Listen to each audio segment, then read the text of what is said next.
नमस्कार, जय हिंद। क्या हाल चाल? सब बढ़िया? तैयारी ज़बरदस्त चल रही होगी, शानदार चल रही होगी जी। क्योंकि आपको पता है डेट दे दिया गया है और 28 तारीख वाले का जिनका जिनका एग्ज़ाम है उनका एडमिट कार्ड भी डाउनलोड होना शुरू हो चुका है। तो आप सभी पूरे तैयारी जोरदार पूरे मन और तन से कर रहे होंगे। और जिनका 28 को एग्ज़ाम होगा अब तक वो एडमिट कार्ड भी हालांकि देख चुके होंगे। थोड़ा मैंने शाम तक जब चेक किया था तो सर्वर ओपन नहीं हुआ था जहां से एडमिट कार्ड डाउनलोड हो, लेकिन शायद अब तक हो चुका हो और आप लोग अपने डाउनलोड कर लिए होंगे एडमिट कार्ड को। तो आज भी हमारा वही है क्या? तो PYQ, जी हाँ, प्रीवियस ईयर क्वेश्चंस, जो कि अब क्योंकि हम लोग कहते हैं आखिरी पड़ाव है, एग्ज़ाम होने वाला है, पड़ाव आखिरी है। तो हम लोग पिछले एग्जाम्स में कौन कौन से क्वेश्चंस आए हैं अब थोड़ी प्रैक्टिस उसकी करके जाते हैं कि इस बार मार देना है, CGL की एक नौकरी अपने लिए सुनिश्चित कर लेनी है। JSSC CGL आपको पता है ये है 2023 वाला, जो कि अभी लेने की तैयारी है। देखिए इसमें पहला क्वेश्चन क्या कहता है। तो पहला क्वेश्चन है जो कि लिखता है विच एमंग, सॉरी मैं आप लोगों के लिए हिंदी में पढ़ता हूं और फिर इंग्लिश इसका पढ़ूंगा क्योंकि ये बाइलिंगुअल रहेगा, दोनों के लिए इंपॉर्टेंट है। चूंकि क्वेश्चन पेपर लिया गया है प्रीवियस ईयर तो हमारे पास दोनों मोड मौजूद हैं। निम्नलिखित में से कौन सा उपकरण भूकंप के विवरण दर्ज करने और मापने के लिए इस्तेमाल किया जाता है? मतलब कहता है कौन सा ऐसा इंस्ट्रूमेंट है जो कि हम लोग यूज़ करते हैं मेज़र करने के लिए या रिकॉर्ड करने के लिए डिटेल ऑफ एन अर्थक्वेक। जी हाँ, मैं इंग्लिश और हिंदी दोनों में पढ़ूंगा। आपको हमेशा ऐसा ना लगे कि आप हिंदी मीडियम से हैं तो इंग्लिश वाला आपको नहीं समझ में आ रहा, आप इंग्लिश मीडियम से तो हिंदी में हमें समझ में नहीं आ रहा है। दोनों के लिए यहाँ पे चलेगा, बस आपको धैर्य बांध कर बैठना है, पूरी अच्छे से तैयारी कराई जाएगी। तो देखिए इस तरह का जो होता है ना उसको हम लोग कहते हैं सिस्मोग्राफ, याद रखिएगा, जो मेज़र करेगा इंटेंसिटी ऑफ अर्थक्वेक कि कितना हुआ है डेंजर, वो होता है हमारा सिस्मोग्राफ। और यहाँ पे एक नाम आपको दिख रहा होगा बैरोमीटर। बैरोमीटर को हम लोग क्या यूज़ करते हैं? तो बैरोमीटर को हम लोग यूज़ करते हैं एटमॉस्फेरिक प्रेशर मापने में। एटमॉस्फेरिक प्रेशर को अगर मेज़र करना हो तो हम लोग क्या यूज़ कर देंगे भैया? तो हम लोग यूज़ कर देंगे बैरोमीटर की। याद रखिएगा एटमॉस्फेरिक प्रेशर मतलब वायुमंडलीय दाब। अगर आपको जानना हो तो हम लोग इस्तेमाल करते हैं किसकी? तो हम लोग इस्तेमाल करते हैं बैरोमीटर की। ये आपको ध्यान रखना है। फिर इससे थोड़ा आगे बढ़ते हैं अगर, तो अपने मन में एक सवाल आता है क्या? ये सारे क्वेश्चंस जो है ना आपको याद रखना है, ये सारे के सारे क्वेश्चंस जो यहाँ पे मैं बता रहा हूँ ये झारखंड के, जी हाँ, ये झारखंड के किसी न किसी एग्ज़ाम के आए हुए क्वेश्चन है। ये झारखंड के किसी न किसी एग्ज़ाम में आए हुए प्रश्न हैं। ये डायरेक्टली एसएससी में कर रहा हूँ, JSSC CGL में आए हुए प्रश्न नहीं है। आपको ये याद रखना है। आप ये कभी ना भ्रमित हो कि ये JSSC CGL का, आपको JSSC CGL का प्रीवियस ईयर का क्वेश्चन देखना है तो हमारे ही चैनल में अब जब जाइएगा विजय रथ वाले सेक्शन में तो आपको वहाँ पे साफ साफ दिखेगा। क्यों? क्योंकि वहाँ हमने जो है ना डाला हुआ है JSSC CGL में कौन कौन से प्रश्न आए थे पिछली बारी जब 2016 का एग्ज़ाम हुआ था। तो ये झारखंड का ही है, मीन्स इंपॉर्टेंट है। एग्ज़ाम में क्वेश्चंस का लेवल थोड़ा बहुत ऊपर नीचे होता है, लेकिन ये झारखंड का ग्रेजुएट लेवल का एग्ज़ाम है तो सारे प्रश्न वहीं से होने चाहिए। देखिए इस बार प्रश्न क्या लिखा है। 6CO2 plus 6H2O plus light gives us, क्या देता है? तो C6H12O6, इसको क्या बोलते हैं? तो ग्लूकोज बोलते हैं, प्लस 6O2 ऑक्सीजन। कहता है उपयुक्त समीकरण क्या दर्शाता है? तो अगर अब तक आप तैयारी कर रहे होंगे और साथ ही साथ हमारे चैनल पे बने होंगे, तैयारी शुरू से आप कर रहे होंगे, तो आपको पता होगा ये जो समीकरण है ना सर, ये समीकरण है प्रकाश संश्लेषण वाला। ये समीकरण जो कार्बन डाइऑक्साइड को बदल देता है ऑक्सीजन में हमारे पेड़ पौधों के द्वारा, जिसको इंग्लिश में कह देते हैं फोटोसिंथेसिस, और अगर हिंदी में कहें तो इसी को कहते हैं प्रकाश संश्लेषण। तो यहाँ पे ऑप्शन डी जो दिया हुआ है वो कहीं ना कहीं सही होगा। और हम लोग जो है इसमें भी एक क्वेश्चन एक कॉन्सेप्ट ऐसा लेकर चल रहे हैं। तो यहाँ पे देखिए आप दिया होगा रस्टिंग, जंग लगना। तो जंग लगना में क्या हो जाता है? तो आपको याद रखना है जब भी जंग लगने का बात करेगा तो यहाँ पे बनता क्या है? तो आयरन जो है ना वो पानी H2O और साथ ही साथ आप बोल सकते हो ऑक्सीजन के साथ अभिक्रिया करता है और आयरन ऑक्साइड बनाता है अनिश्चित, मतलब XH2O। तो यही हमारा जंग लगने का फॉर्मूला हो जाता है, सूत्र हो जाता है, आपको याद रखना है। फिर इसी तरह का हम लोग नेक्स्ट क्वेश्चन की ओर बढ़ेंगे। ये क्वेश्चन आप हो सके तो नोट डाउन करते चले जाइए, कि दोबारा देखना हो तो क्विक रिवीजन आप कर सकते हैं। वीडियो भी मैं चाहूँगा ज़्यादा लंबा ना हो, कि कम समय में हम लोग सीख जाएं। ऐसा नहीं कि वीडियो देखते रहें तो फिर कहाँ मजा आएगा, कुछ कुछ रीडिंग भी करना इंपॉर्टेंट है। एक तरंग की समय अवधि और आवर्ती का गुणनफल क्या होगा, ऐसा क्वेश्चन है। बोला है कि द प्रोडक्ट ऑफ, किसका प्रोडक्ट, तो टाइम पीरियड और साथ ही साथ फ्रीक्वेंसी का क्या होगा। देखिए ट्रिकी क्वेश्चन है, खेल गया एग्जामिनर किस तरह से, तो आपको पता होगा टाइम पीरियड बराबर 1/f, या फिर इसी का उल्टा बोल सकते हैं f बराबर 1/t। और मान लीजिए दोनों का गुना करना, मतलब टाइम पीरियड को भी और फ्रीक्वेंसी को भी, तो गुना करिए ना सर। तो t को t रहने दिए और f को हम लोग क्या करेंगे, तो 1/t लिख सकते हैं ना, तो लिख दिए 1/t। तो देखिए t से t कट गया, बचा कितना 1। मतलब ये बस खेलने वाला क्वेश्चन दिया था कि बच्चा कितना सोच सकता है। 1 के बराबर आए तो लिख देंगे हम लोग 1 के बराबर होता है ऑप्शन बी वाला, इक्वल टू 1, ऑप्शन बी हमारी प्यारी भाभी की जो बाहुबली है ना, वो आ गई। अब बढ़ते हैं अगले क्वेश्चन की ओर। अगला क्वेश्चन क्या कहता है, सामान्य वायुमंडलीय दबाव में पानी किस तापमान पर उबलता है। तो ये तो सबको पता है सर, क्या नॉर्मल एटमॉस्फेरिक प्रेशर है, नॉर्मल है। नॉर्मल कितना होता है, तो आपको याद होगा 760 mm ऑफ Hg। ये भी कभी कभी पूछ देता है, आपको ये भी याद रखना है, एकदम छोटा छोटा क्वेश्चन लेके चलना है। वाटर जो पानी है वो बॉयल होने लगेगा एट टेम्परेचर, कौन सा टेम्परेचर पे, तो आपको पता है पानी उबलता है 100 डिग्री सेल्सियस पे, और सॉरी यहाँ पे 100 फ़ारेनहाइट में मैं टिक कर रहा हूँ, तो ऐसा नहीं करना है गलती आपको हड़बड़ी में। डी ऑप्शन देवसेना, हमारी भाभी वाली बात आ गई, तो डी आपको 100 डिग्री सेल्सियस को टिक कर देना है। और अगर इसी पानी में आप कुछ भी अशुद्धि मिला दें, इम्प्यूरिटीज़ को मिला देंगे, तो उसका जो बॉइलिंग पॉइंट है ना वो बढ़ जाएगा, और जो उसका ये बढ़ जाएगा क्या, तो बॉइलिंग पॉइंट, और क्या घट जाता है, तो याद रखिएगा फ्रीजिंग पॉइंट, जो जमने वाला है, हिमनगरी पहुंचने वाला है, वो घट जाता है। ये चीज़ यहाँ से आपको याद रखना है। बढ़ते हैं अगले प्रश्न में। अगला प्रश्न क्या कहा है, मेढक एक क्या है। तो जब ऑप्शन देखिएगा ना, तो स्तनपायी है, कीट है, उभयचर है और सरीसृप है। तो आपको याद आएगा, अच्छा यहाँ तो बात आपने किया है मेढक का, जी हाँ मैंने बात किया फ्रॉग का। और फ्रॉग क्या होता है, तो फ्रॉग आपको याद रखना है इट इज़ एन उभयचर, उभयचर है, ये उभयचर है। जो कि इंग्लिश वाले होंगे उसको कहते हैं एम्फीबियन।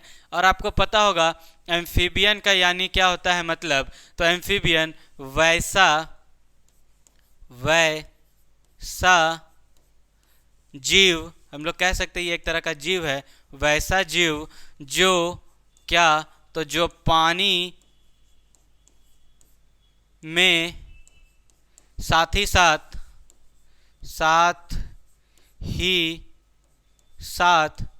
जमीन में रह सके, जमीन में रहता हो उसी को अपन लोग नाम क्या देते हैं, तो एम्फीबियन, उभयचर। तो ये याद रखना है आपको, छोटका सा कॉन्सेप्ट हो सके फ्रॉग के अलावा अगला बार कुछ और क्रोकोडाइल पूछ दे। तो अगला क्वेश्चन क्या है, पानी के वाष्प में रूपांतरण की प्रक्रिया को क्या कहा जाता है। देखिए क्वेश्चन पूछा था प्रोसेस, क्या कहेंगे उस प्रोसेस को जिसमें कन्वर्ट हो जाएगा, क्या कन्वर्ट होगा, तो वाटर जो है वो वाटर वेपर में बदल जाए। और ये तो बचपन से पढ़े हैं 6th क्लास में, अगर थोड़ा सा ध्यान दिए होंगे विज्ञान में, तो ये वाला क्वेश्चन हुआ, इससे टिक कर देंगे। वाटर वेपर में बदल रहा है, मतलब उसको हम लोग क्या कहेंगे, तो उसको कहेंगे इवापोरेशन, जो कि आपको ऑप्शन बी में दिख रहा है, इवापोरेशन। हिंदी में भी वही, इंग्लिश में भी वही, लेकिन हिंदी में इसको इवापोरेशन ना बोल के हम लोग बोलते हैं वाष्पीकरण। यहाँ पे लिख दिया है तो कोई बात नहीं, जैसा लिखा है वैसा काम करेंगे हम लोग। ये रहा, और जस्ट इसी का उल्टा हो जाए कि वाटर वेपर से बदल जाए वाटर में, तो हम लोग कहते हैं कंडेंसेशन। इसको भी हिंदी में कंडेंसेशन ही लिखा है। चलिए अगला प्रश्न देखिए। अगला प्रश्न क्या कहता है? मज़ा आ रहा है, समझ में आ रहा है तो आप सेशन को जरूर लोगों के बीच शेयर करें, क्योंकि आपके एक शेयर से क्या होता है कि हमारा मनोबल बढ़ता है और फिर कंटेंट में लगता है कि और जान डालना ज़रूरी है। बच्चे हमारे साथ कनेक्ट हो रहे हैं और अभी भी जान पूरा है, मैंने सारा प्रीवियस ईयर ही लेके आया है। पीएच स्केल का रेंज क्या है? पीएच स्केल आपको पता होगा, the pH scale range from. तो पीएच हम लोग किसको कहते हैं? तो पोटेंशियल ऑफ, या फिर कहीं कहीं लिखा रहता है पोटेंज ऑफ हाइड्रोनियम यानी कि H+ आयन, यही हमारा पीएच है। बोलता है कि पीएच का रेंज क्या होगा, तो आपको याद होगा 0 से 14। ऑप्शन बी हमारा सही है, जो कि लिखा हुआ है 0 से 14। आपको अगर थोड़ी थोड़ी बात हमारी याद होगी तो 0 to 6 वाला अम्ल होता है। ये मैंने जस्ट पिछले वाले जो प्रीवियस ईयर वाला बनाया है ना, जो कि आया हुआ है एक्चुअल सीजीएल में, जो मैंने बताया कि हमारे प्लेलिस्ट में है, उसमें ये क्वेश्चन साफ साफ आया हुआ था, वहाँ का ये क्वेश्चन है। तो सोच लीजिए कितना सिमिलरिटीज़ है, क्योंकि एग्जाम ही झारखंड का है तो सिमिलरिटीज़ होना स्वाभाविक है। 7 वाला जो है वो आपका ल व न लवन हो जाएगा, और फिर 8 से जब हम लोग 14 की बात करेंगे ना, तो ये आपका कहीं ना कहीं क्षार हो जाता है। ये छोटा सा कॉन्सेप्ट यहाँ से आपको याद रखना है। बढ़िए अगले प्रश्न में क्या कहता है? जंग लगने प्रक्रिया में लोहा, पानी और ऑक्सीजन, जी हाँ अभी हमने उसकी अभिक्रिया भी आप लोगों को दिखाई, इनमें से क्या बनाने के लिए प्रतिक्रिया करता है? तो क्या बात कर रही है क्वेश्चन, तो हमने पहले ही बता दिया, तो आप तो इसको झट से टिक मारिएगा। बोल रहा है कि रस्टिंग प्रोसेस में iron, water and oxygen react to form, तो क्या बनाता है? तो अभी तो हमने बताया था, क्या बताया था सर?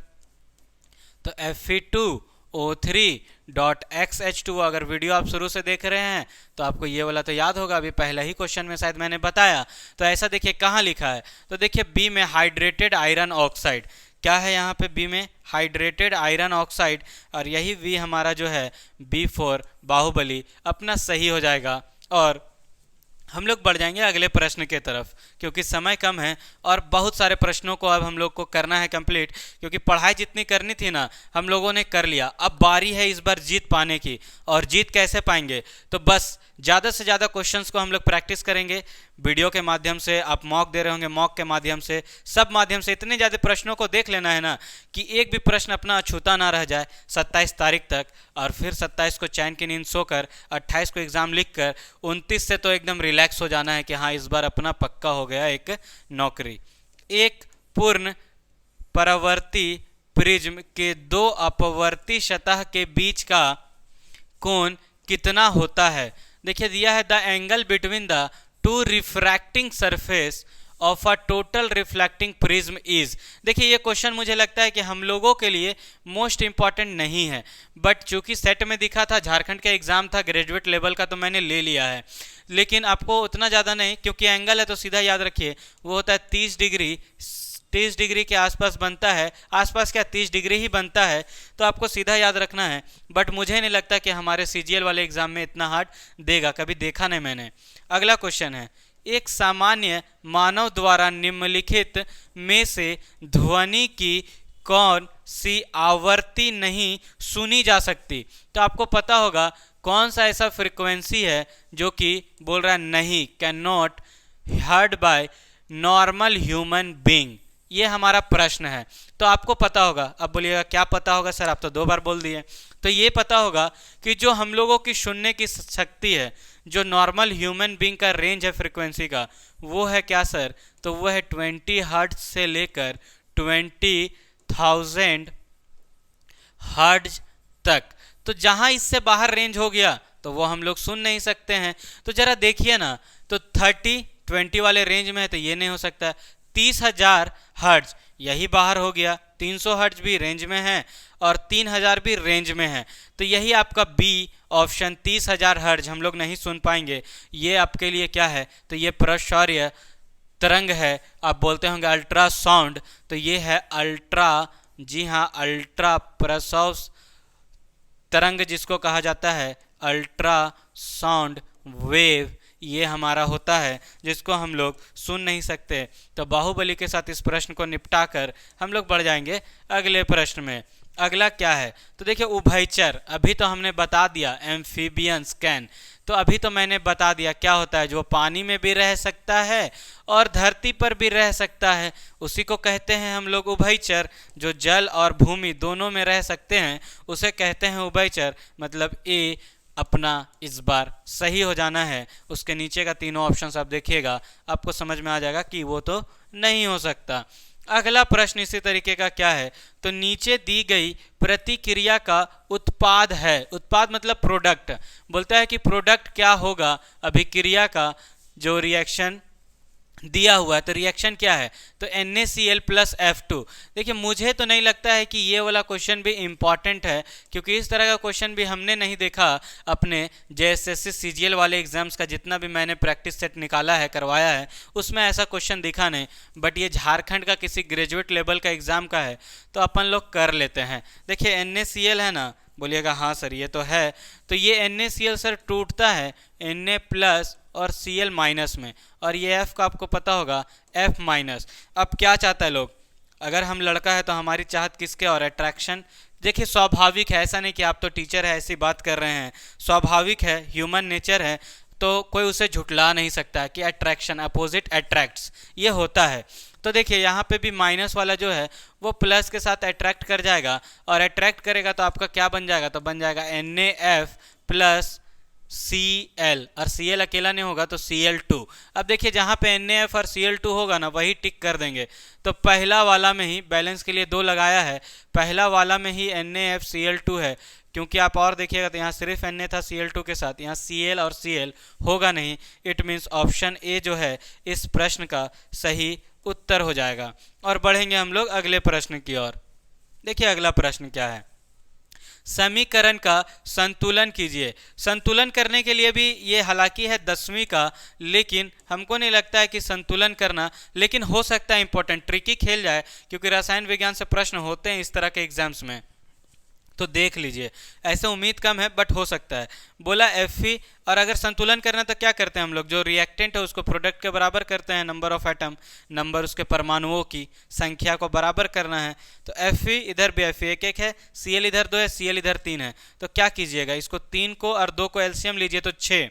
तो 3 को 2 से गुना कीजिएगा तो 6 बन जाएगा, और 2 को 3 से गुना कीजिएगा तो 6 बन जाएगा। लेकिन Fe का संख्या गड़बड़ा गया 2, तो यहाँ लगा दिए 2, बस यही हो गया बैलेंस। देखिए इस तरह से आपको कहाँ दिख रहा है, 2Fe 2Fe, 3Cl2 3Cl2, 2FeCl 3, हाँ यही वाला है ऑप्शन सी। यानी कि इस बार CGL हम लोग को निकाल देना है, ऑप्शन सी आ गया है, अभी तक आया नहीं था, बस निकाल देंगे इस बार हम लोग अपने इस एक दिल चाहे एग्जाम को, CGL को। क्षार क्या बदल देता है, तो देखिए क्षार क्या बदल देता है, क्षार मतलब अल्कली है, तो कहता है क्या बदलता है।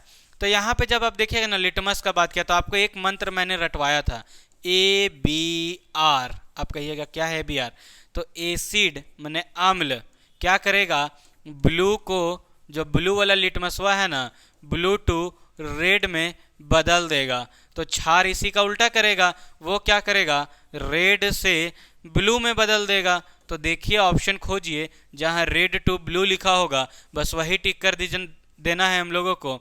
तो रेड टू ब्लू ऐसा ऑप्शन आपको डी में दिख रहा है कि लाल लिटमस को नीले में बदल दे, तो वो बदलने वाली हमारी देवसेना, जो कि 1 नंबर पक्का करवा देगी हमारे एग्जाम में, ये ऑप्शन डी के साथ। अगला प्रश्न देखिए क्या है, तो अगला प्रश्न हमारा है हाइड्रोजन और ऑक्सीजन के बीच प्रतिक्रिया की संतुलित समीकरण कौन सी है। तो देखिए फिर से संतुलित वाला है, और ये ग्रेजुएट लेवल का एग्जाम में 2 बार दिखा है, इसलिए मुझे लगता है कि हो ना हो इम्पॉर्टेंट होगा।